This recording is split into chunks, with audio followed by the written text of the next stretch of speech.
How's it going, Oaks? We are breaking down UFC 318 in today's video, and as per the last video, I'm going to try keep this as quick as possible.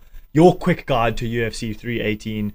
So, yeah, hopefully you guys like the way I've been doing it with the quick format, trying to get through as quickly as possible.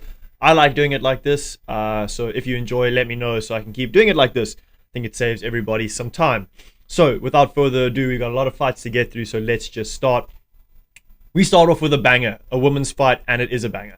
We got Carly Judas against Nicole Cagliari. Guys, these chicks are both proper. Judas, she's got proper KO power. Cagliari, she's a submission threat. She's also got 5 KO wins and 3 submission wins. So all her 8 wins are by finish. She's the real deal. I think this is her debut. No, she lost in her debut in the UFC. So it's going to be a close one. I think Cagliari's got the edge. She's a bit more well-rounded, and she does have a lot less reach, so she might be looking to take this one to the ground, go for a submission. So I'm going to take Cagliari in this one. Then Bruno Ferreira against Jackson McVeigh. McVeigh finally gets the matchup after the criminal pulled out because he was still on house arrest. Then his other one fell through because the Oak missed weight by 10 pounds. So finally, he gets his UFC debut against Bruno Ferreira, who is a beast. This guy's got KO power. And he's a force to be reckoned with, really. He's also got a submission in his last fight, I think. No, he knocked out Petrosyan in his last fight, sorry. But McVeigh also well-rounded, 3 knockout wins, 3 submission wins out of his 6. So it's going to be a close one. Honestly, Oaks, I think Bruno Ferreira has the edge in this one. I think he's just a lot more experienced and a lot more powerful. So I'm going to take him in this one against the debutant McVeigh. Then we've got a truly awful matchup in the heavyweight division. Ryan Spann against Lucas Brzeski.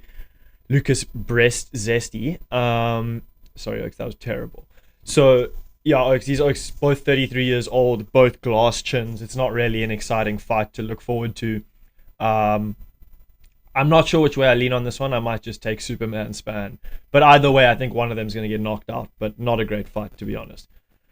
Then, in the light heavyweight division, Jimmy Crute, the Australian, takes on Marcin Plachinio. Oaks, Jimmy Crute, he's a youngster, he's 29 years old, but he just cannot get it going in the UFC. He's had 2 draws in his last 5 fights, which include a couple L's and I think maybe 1 win. He's really had it tough, and Prachnio, he's got 2 submission losses, so Jimmy Crute could be looking for a sub here, or he could just look to get it done on the feet. He does have that power. He did wobble Bellato, but I mean, we know Bellato is not really a force to be reckoned with. So Jimmy Crute, a bit of a failed hype train, failed prospect. So let's hope he can get a win here. That would be pretty lekker. But yeah, tough UFC career for the Aussie. So let's hope he can bounce back against the Polish man. I'm going to take Crute on this one. Then to finish our early prelims, Adam Fugit against Islam Dulatov. They've set Fugit up here to get knocked out. Oaks, Dulatov, KO monster.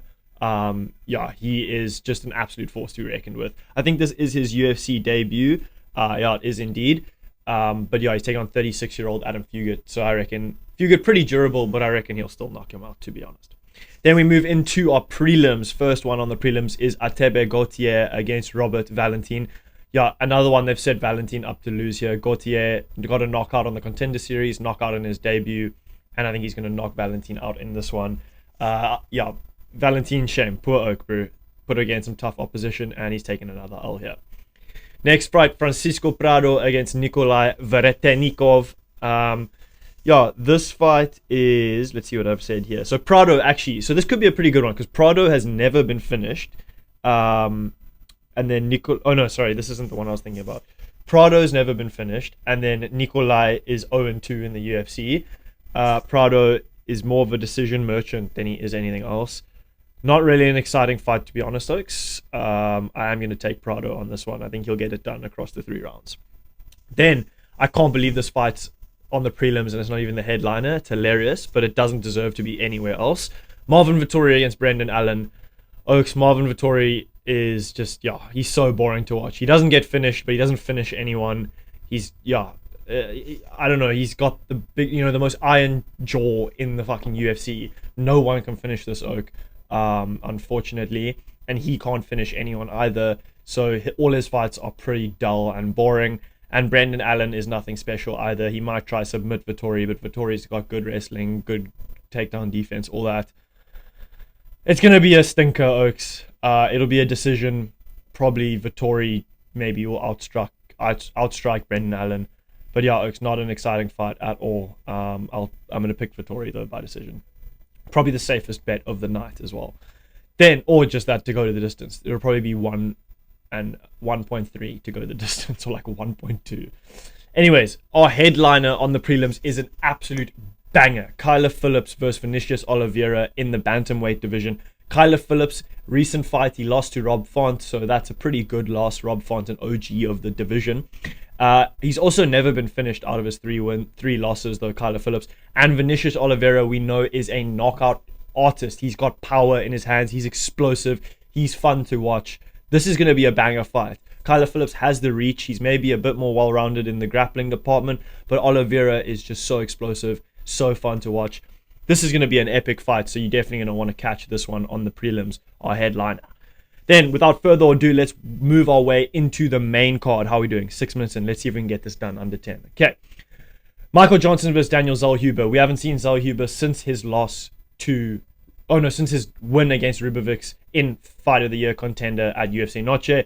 But we obviously know he's good, 15-2. Michael Johnson, OG of the sport. He only has fun fights. I reckon he'll get knocked out here, though. But you never know with Michael Johnson. He could knock out Zellhuber. That's just the type of guy he is. So this is a tough one to bet on. I'm going to take Zellhuber, but Michael Johnson could win by KO. Then, Dan Ige versus Patricio Pitbull. Another pretty boring fight. Pitbull he looked like crap against Yair, and Ige, he's been looking pretty good recently. I reckon Ige will win this one by decision. Pitbull's got nothing to offer. Then, Kevin Holland against Daniel Rodriguez. Another weird matchup.